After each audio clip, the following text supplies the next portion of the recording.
Okay, this is lovely. Going live, and I can't figure out how to get it oriented. Okay, I'm gonna try this a different way. Does that work? Maybe, we'll see. Okay. I haven't tried doing live on my iPad in a while, so I apologize for the introduction. When you come back and watch this, don't be dizzy. So it is January 1st, 2025. Welcome to the typical New Year. I thought I would pop on and do a daily devotional because it's been some time, and I have some time. I didn't think I was going to have time this morning, but I do. And I'm here at the office, and it's nice and quiet. And I was sitting here reading the card that I had pulled today for daily devotional anyway, and I thought, I really want to share this with you. So if you are joining me for the first time, my name is Red MoonEagle. I am a psychic, healer, catalyst, teacher, and there are more than 365 days of daily devotional on this channel. You are more than welcome to find one that suits you, that fills your heart with joy, that helps you find, peace and joy and resonance. And I talk about my place of peace all of the time. And I do daily devotions every single day. I actually have a new calendar that I've been doing that you will love. So go find one of these. This is called We Moon 2025. This is a gift from my dear friend Dana. And this year it's called Gaia Rhythms for Women Growing Edge. It's just a very simple book calendar, but it is so full of joy, and it's collaborative, it is inclusive, it's just amazing. You'll love it. So today's card is Yayos, and the part that made me giggle was it's number 25. And that part was like, I'm pulling 25 for January 1st, 25. Awesome. Isn't that beautiful? And that's a dove. That's a dove. Okay, so I'm going to read from this. This oracle asks you to consult your own heart and find those teachers, guides, experts, or advisors who can support you in learning about things that will benefit you, but that are otherwise outside of your personal realm of expertise or passion. This may relate to collaborations or guides carrying divergent wisdom. This is the wisdom that brings different skill sets and mindsets into your world. Such difference can stimulate tremendous reorganization and change, providing the missing pieces of information that allow for standstills and repetition to overcome through creative energy and evolving approach. Conscious collaboration requires trust, which arises from a strong connection to your own intuition. When you trust yourself and know that you will be honest with yourself when something is not working or something needs to be discussed, then you will be able to trust the process of collaboration as well as your choice of collaborators. Divine collaboration occurs through many variations on the theme of sacred partnership, not only between humans, but between humanity and many different types of beings in many different dimensions of reality. The sacred ecosystem to which we belong is a spiritual one, integrating the radiant and the wild material plane with the subtle etheric worlds and celestial dimensions of exquisite light, beauty, and grace. This network is powerful, resourceful, creative, and highly responsive to the urgings of the human heart.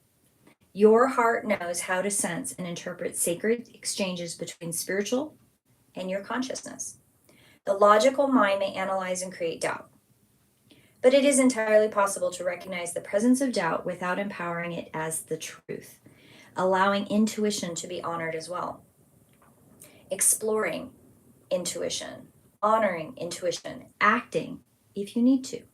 Do not discount the truths of your heart. Take your time to sense the truths, filtering out fear, doubt, or rationalism until you settle on what you know to be true for yourself at this time. So the dove in this card is the symbol of the spiritual dimension of the divine feminine, of gentleness, love, grace, purity, and peace. The oracle indicates that not only is this realm of divinity closer to you than you realize, but it is also protecting you.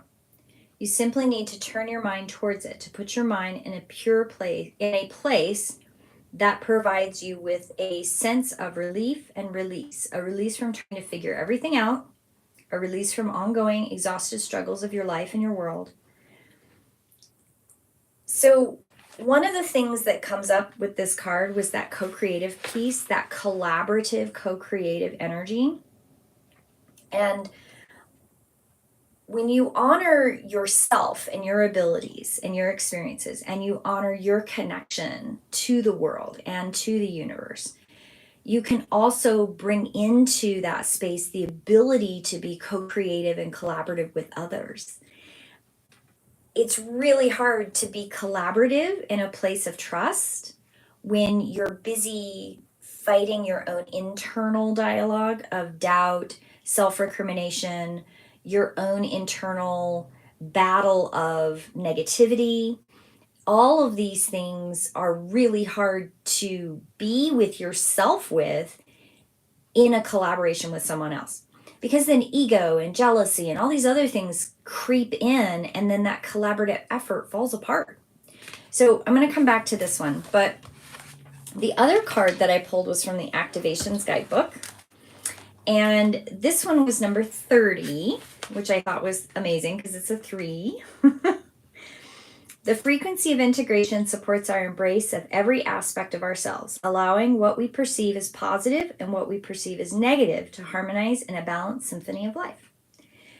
The Siri yantra is an ancient symbol that literally means sacred instrument. It is formed by 9 interlocking triangles that form a 43 smaller triangles in a grid that represents the entire cosmos. This complicated and precise geometry is thought to hold the creative, powerful, energetic patterns which has been used for thousands of years as a tool for meditation and devotion. The Siri yantra also symbolizes the union between the divine masculine and the divine feminine, where the upward triangle represents the male or the Shiva energies, and the downward represents the female, the Shakti energies. The energy point of Bindu represents the junction between the physical universe and the source. Source point, if anybody has gone back and watched Safriana and I's last podcast that we talked about multidimensionality, source point. The dark blue refers to the vast and deep universe as the origin from which everything springs into being. The yellow and golds refer to your inner power and why we express ourselves on this earth in a physical body. Red is the color associated with the first chakra, the physical plane, and everything everything form-based. The light blue triangles represents the balance between the masculine and the feminine, and the swirling circles in the background are the dimensions of the stars beyond the earth and our origin. The energy of integration supports our journey through the dualistic reality in which we continuously search for union and completion, both within and without. Its frequency reminds us that our manifested world can only be when every aspect has its opposite as well. Only when we integrate everything that comes to us, when we embrace every aspect of ourselves and everyone and everything around us, can we find an inner state of equilibrium. Acceptance, grace, finding your place of peace, your dual nature, your light and shadow, all of these things. And Yayos, I think that's how I'm saying it correctly, is looking from within outward to work in collaborative co-creation. So there's a theme that's been happening, building up, and it's been really intense the last couple days, moving into this new year energy that is collectively kind of being, it's at the surface, right?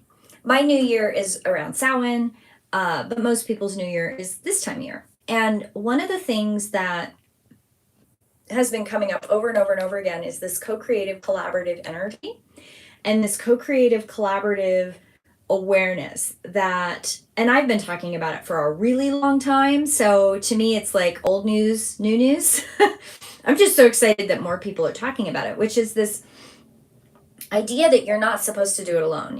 There's so many people, so many entities in their various forms that are here in this world right now that are very aware that we are in the dark time, we are post dark time trigger, we have so much to do, there's so much to do and be in the world, but they're fighting, and they don't always understand why. They feel hopeless, helpless, hands tied, trapped, all these things, and yet they have this driving purpose in the background, and they don't always know, like, well, what am I supposed to do with this?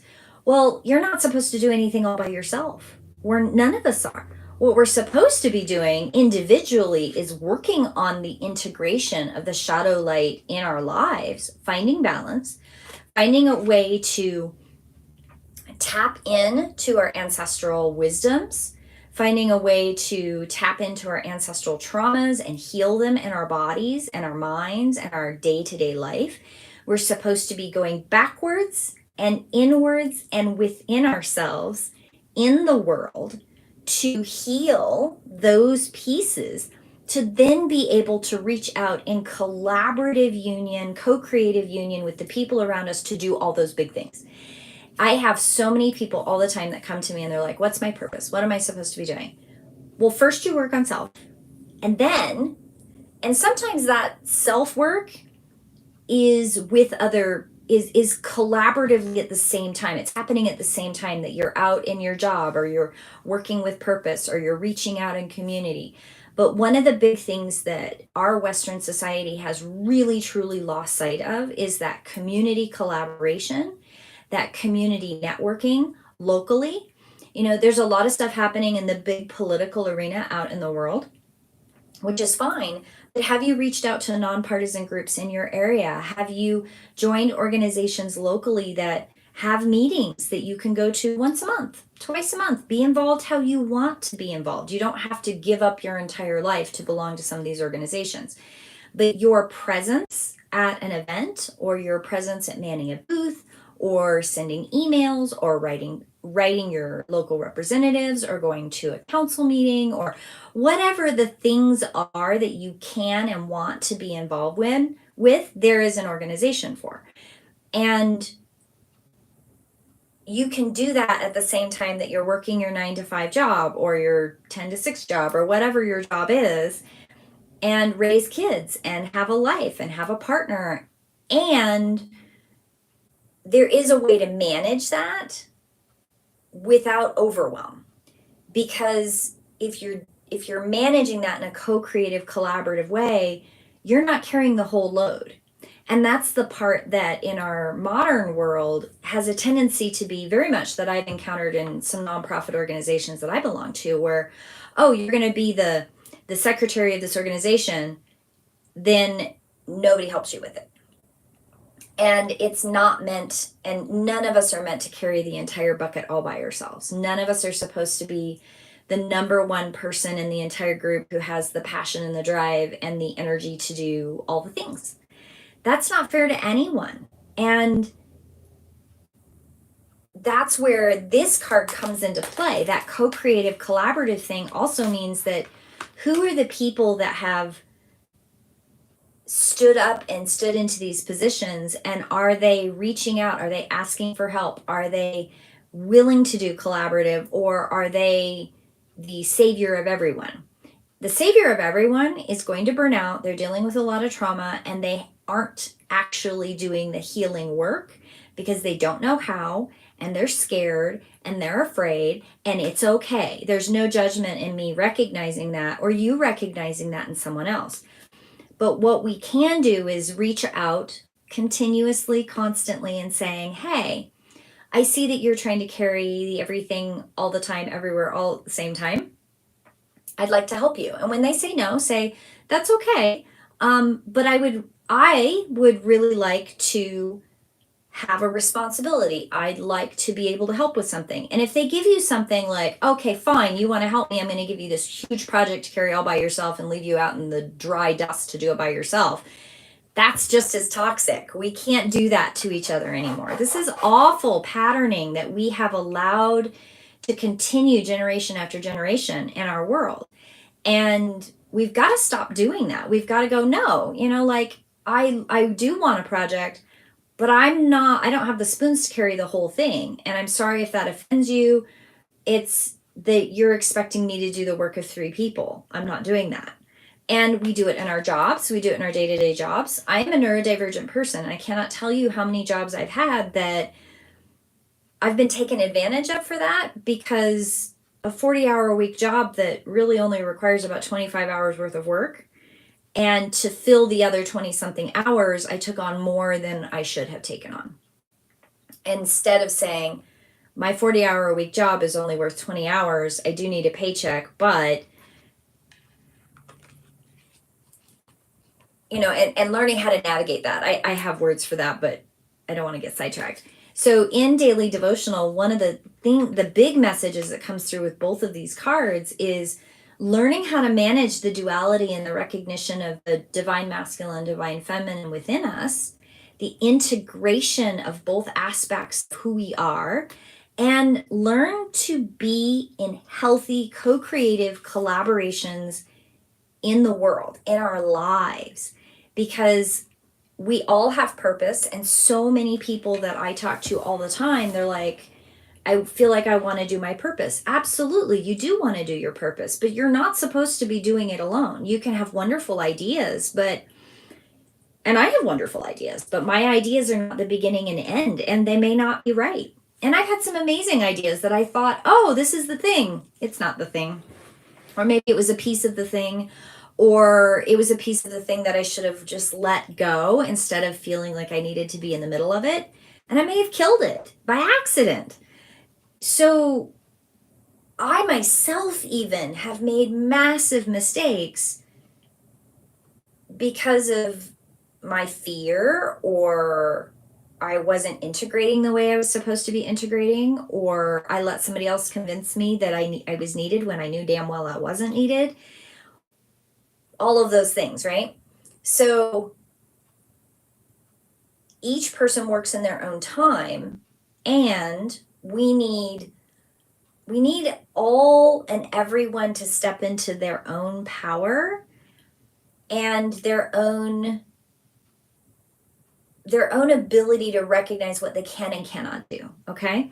So for example, I'm getting my master's in social work right now, right? So I'm in school, but I also see clients, and I can only do that 1 or 2 days a week. Like I can't do that more than that because I have schoolwork as well. And I'm also doing my practicum. So I'm being split 3 different directions. I have established clients that I really like to make sure I have available time for. And then I have clients that are established that can't fit into my schedule because my schedule has changed. And it makes me sad, but I have to hold that. And then I also have reached out to other practitioners and said, hey, can I send clients to you? Because it is equally important for me to recognize that my client base also needs additional support. And I have resources. I have people to send people to. I don't have to be worried about missing clients or not having clients. I don't have to make it this anxious filled me fulfill all the things, because that's not healthy. When I get new clients, I try very hard to be as clear and communicative as possible. I have found, though, that some people find that off-putting. They don't like over communication. I can't help that. And I can also acknowledge that there are other practitioners that might fit them better, and that's okay too. There's no shortage, there's no scarcity that in our Western capitalistic perspective, we are taught as business owners to have this scarcity mindset. Like, you're the only one that can fill this per person's needs, et cetera, et cetera. That's not necessarily true. And I don't agree with that. I don't agree with it at all. I'm constantly referring people out for different things because I cannot fulfill all of it. I truly believe that working as a collaborative practitioner is what's best for my clients and what's best for me and what's best for the world. And how can we continue this in all of the things that we do? So moving into 2025, I've already been talking about this for a long time, but I think 2025 is where we really need to look at what are the things that we're integrating and working on. What are our issues that keep us from working in truly trusting, collaborative, co-creative spaces? That doesn't mean you're not going to be hurt. It doesn't mean there isn't somebody that's going to try to cheat you. I've had all these things happen to me, and I'm still here and I'm still surviving. But how do we work in our inner integrations and our inner shadows? How do we work on this shadow light journey in a way that we can collaboratively work with others and create the boundaries that help us do that in a way that's healthy for us so that we continue the integrations and continue with our lives the way we want them to be, and make the true changes and the pivots within this dark time into more light, and bring a world that we can all envision as equitable and fair. We can't have equality without equitability. There's so much. I send you a beautiful blessing today, and I thank you very much for joining me on Daily Devotions today. And I probably won't be on again until next week, but I am definitely thinking about this collaborative, co-creative space, and I'm wishing you all a beautiful, collaborative, co-creative year. And let's make the changes that we want. Let's make the world a better place. And let's end these damn wars. Why is everybody trying to kill each other? We have to stop this. We have to stop this. There's no good thing about it. I'm wishing you a happy and beautiful day. Blessed be.